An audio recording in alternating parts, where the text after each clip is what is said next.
This is an image I'm working on, and I want to turn it from this square image it is into a landscape image. I'm going to click on edit here, and under Magic Studio, I will go to Magic Expand, and I'll click the whole page, and I'll click on expand.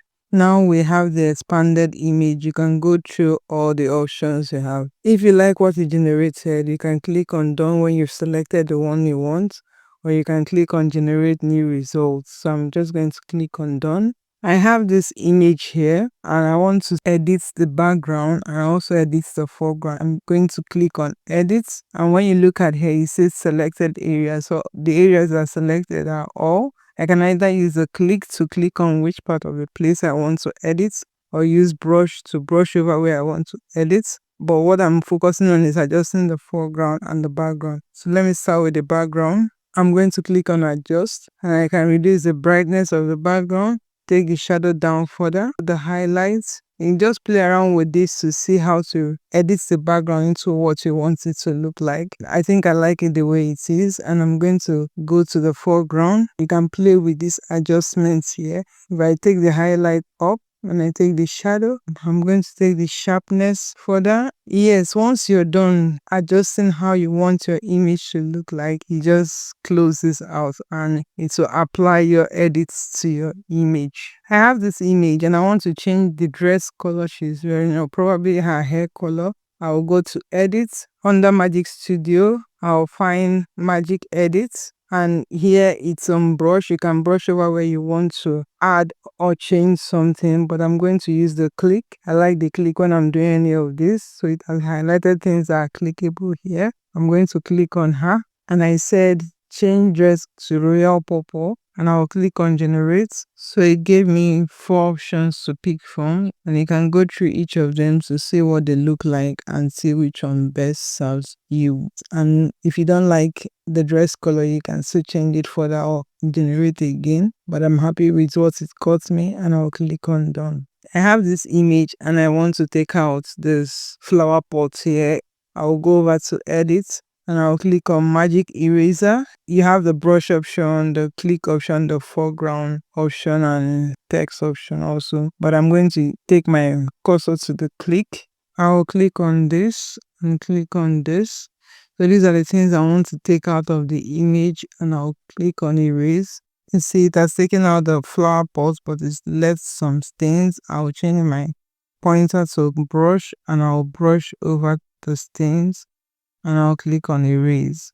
So you see it looked as if nothing was ever here. I have this image and I want to take out this earbud, this mug, this bag. I'm going to click on edit and come under Magic Studio here and go to Magic Grab. You can choose how you want to select object to grab, but I am just going to leave it on click, and I'll use this to click on this, click on this, click on this, and click on this. And I'm going to grab. You see it has pulled this out, and if you move this around, you see that it has pulled it out of our image. So you can actually either throw it away or still leave it where it is. I have this image. I want to take out all the text from this image. I'll make sure the image is selected and go to edit, and under Magic Studio I'm going to come over to grab text. It has highlighted the text on the image. You can choose which part of it you want to use, but I'm going to go for all text, and I'm going to click on grab. As you can see, it has pulled out all the text we have, and I can just throw them away. We have no text in our image. I have this image. I want the background to be white. I'll click on BG remover here. The background of my image is out, and I have it on a white background. I have this image. I want to change the background. I'll go to edit, and where it says background generator, I'm going to click on it, and it says describe the scene, the mood, the lights you're imagining. I'm going to click on inspire me. Let's see what this looks like, and we'll click on generate. Now we have a whole new background to work with. You have 4 options to choose from. You can just go around them and see the one that is giving you the vibe you're looking for. And when you click on this sign here, you will see balance real light fit to scene subtly. And this one, maximum ray light, fully adapt to scene. I'll leave it at maximum ray light. No, it's not what I'm looking for. Fit to scene subtly. Yeah, this one might work, but I just say keep it as none. I like how it looks. And when you're done, you can click on done. I have this image and I want to blur the background of my image. What I'm going to do is I'm going to duplicate the image and I'll remove the background of the top image. You see it has taken the background out of our image. You see the standalone. I'm going to pull this aside a bit and I'll click on this and I'll go over to edit and come down here where it says blur, and I'm going to say whole image and I'll say the blur amount I want it to have. Yes, this blur amount is okay if you want it to blur further, but I think leaving it at 30 it's okay. Close this out and select the two images and go to position to the middle, to the center, and I'll group that. Now you see we have an image with a blurred background. Still on the background, I'm going to click on edit here and I'll go under effects and find autofocus. You see it has blurred the background out for me the way it wants, so you can increase the blur intensity, but I like it the way it is at 50. And the focal position, you can play around it. You see when you start playing around, it tells you where the focus is more on. But I take it say you see the focus is at the people on the background, which if I release it, these people are blurred and they are more focused on. I'll take it back to what it is before now. And you see we have the focus being on this cover. To blur a particular part of an image, I'm going to select this image I'm working on and click on edit and come down here to blur. And I don't want to blur the whole image. I want to apply blur to parts of the image. So I'm going to take my brush size to 100.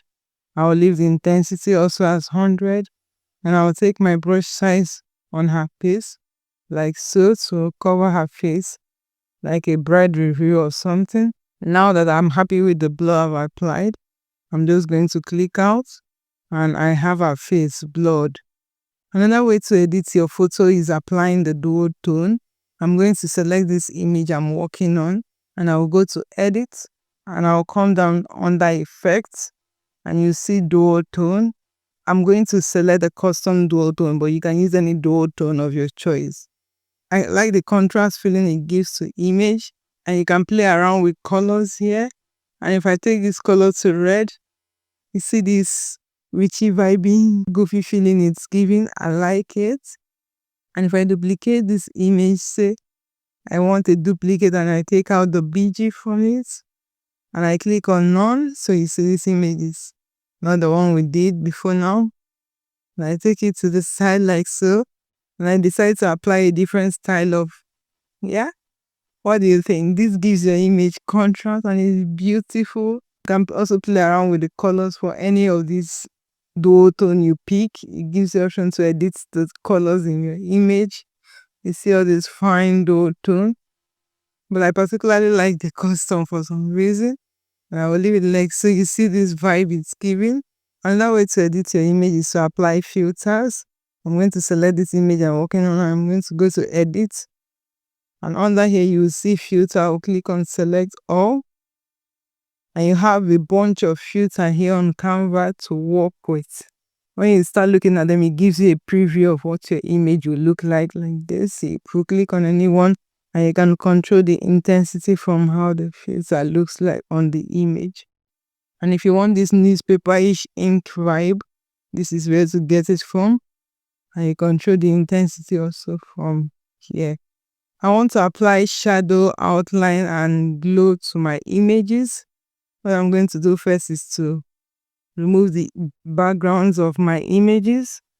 The background are all cleaned out. So we'll start with applying shadows. This is selected. Let's click on edit. And let's come down to shadows. And if we click on the drop shadow, you see it gave it that drop on it. But let's go down. You can actually change the color of your shadow from here, the angle of your shadow from here. Let's leave it off. The distance of your shadow. Now I want to apply the glow to this image and still on shadow. I'm going to click on glow shadow. Let's go down. Let me show you the magic happens. If I change the color to red, see this goofy glowish red feeling you gave it. And for this image, I will be applying the outline. If you scroll down here, you can change the color of the outline you're working with to something you like. You can also increase the size of, and you can reduce the intensity of how you want the outline to look like. This is an image I'm working on. I took with my phone, and I want to retouch the face of this image. First thing I'm going to do, remove the BG of the image. The background is out. Let's go to edit. And I'll be using the filter. I'll use the Capri filter. Yes, this has done most of the work. And what I'm going to do next is I'm going to still go back from the filter and scroll down here. Come here and say face retouch. And you see what it is like. Take a look closely at what it looks. I'm going to slide this to 100. So you see how smooth the face is now. When you drop an image on your design page on Canva, the colors of your image will come up on this tray. You can manipulate the colors of your image from here. So let's manipulate this color. If you click here, you can decide to change that color to yellow. But trees are not yellow, they are green. Let's play with this color. What color will we choose? Let's see what will make her very light. Oh, she's yellow. Let's see if she can be dark. Oh, you see, you can manipulate your colors just like so. Yeah, I like this goofy vibey feeling. Nobody's purplish. It can be red. She's red. And let's play with this color. Let's turn it into maybe blue. You see all this vibe going on. You can actually manipulate your colors. And if we go to edit and come over to adjust, you can see adjust the color for that. You see the 3 colors are selected here. You can click on any one and control. You see the saturation inside, control the hue, the brightness and all that. You can see control it further from here. You see that. Once it dark, once it bright. You see, you can manipulate the colors of your image. To animate your image in Canva, make sure your image is selected and positioned. I'll go to animate. You have all these beautiful animations that you can apply to your image. And if you look at this featured animation, if you hover your mouse around anyone, it plays what the animation is doing. I particularly like the old TV animation for some reason. I like it a lot, and I will leave it on both because it tells you how it's animated, whether it's on enter only or on exit. I like it to be on both. And you can control the speed from here, how it's coming and how it's going out. And there are also other animations, the review animation and the general animation. You can play around with which one works for you through here. I have this image. I want to change what is on the screen. I don't want this coding to be on the screen of this laptop. Let's go over to edit and scroll down. Under apps, I'm going to click on mockups and I will create a custom mockup template. It brought up 3 options. The first one was what I was looking for exactly. This one, it gave me a mockup of this cup that is on the screen.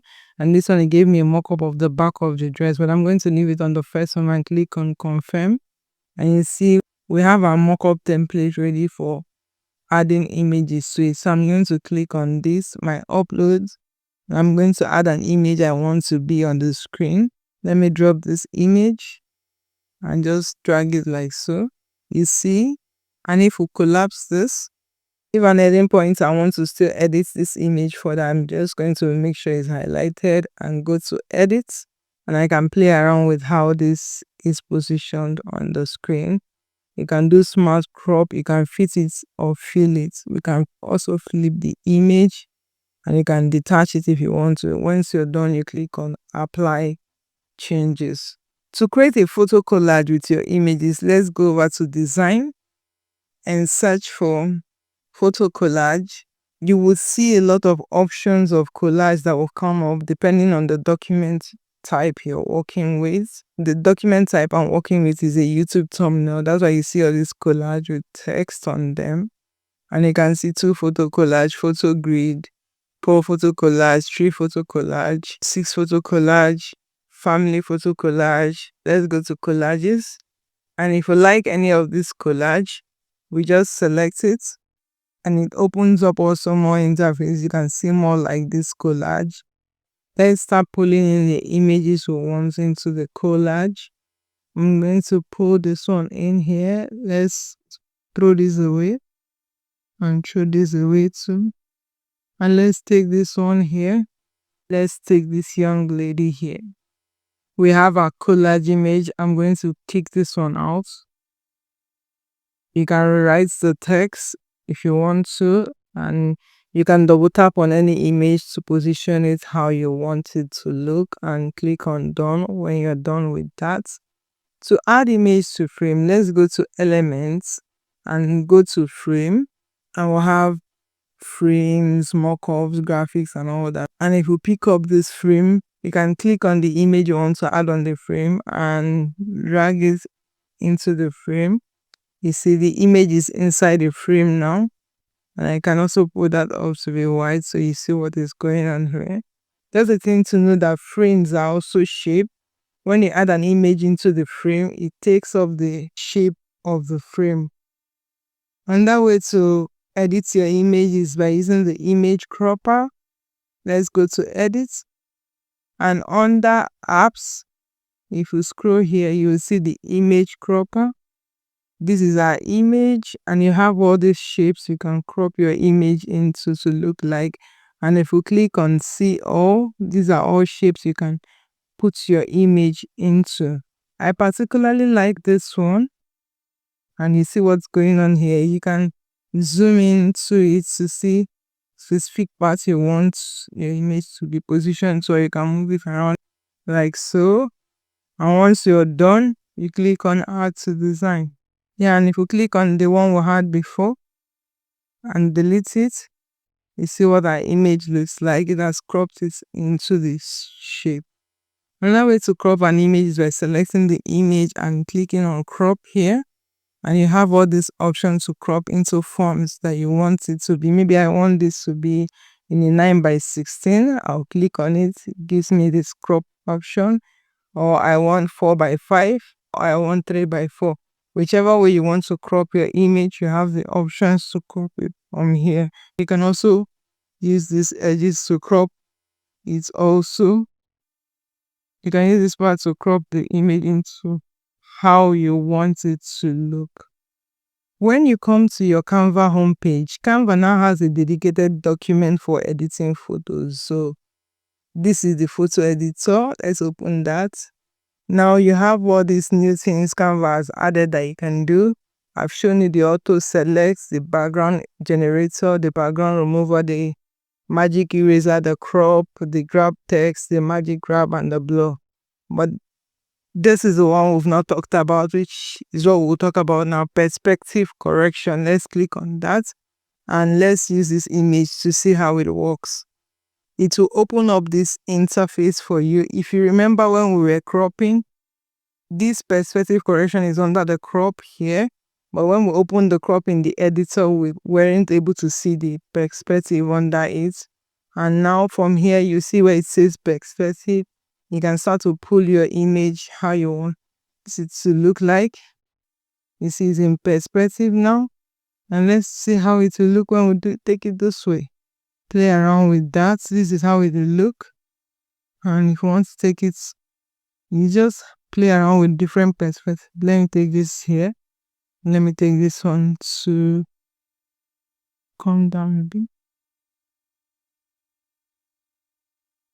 Yeah, it's giving it a different type of perspective. So if we go back, you see we've changed the perspective of the image. And here in the photo editor, you can download once you're done with what you want to do on your photo. But one thing about using the photo editor document is that you don't have the option to add any other thing to your image. You just want to work on your image. You can adjust your image, select the area of your image you want to adjust from here. You can filter your image. You can apply dual tone. You cannot access the app from here also. Only things you can do on here, you can just edit your image and you are off. Once you're done, you can download or you can save directly to Canva and close.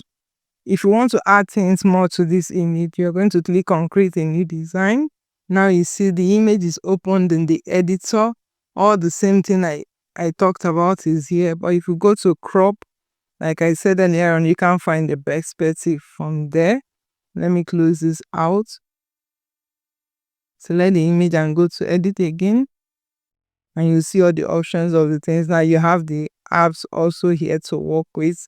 And you have access to your library to add things from Elements tab or your Uploads tab or anywhere you want to pull out something to add to your design. Say we want to add this here. And let's pull it to the side and shrink it. We didn't have the option to do that before now. And let's pull this in. I offer a 1-month personalized coaching on how to use Canva. If this is something you're interested in, you want a personalized one-on-one coaching, no group coaching, it's just me and you showing you how to use Canva, send me a message on Instagram. Like this video if you got value from it and subscribe to the channel for more videos like this. Do have a good one.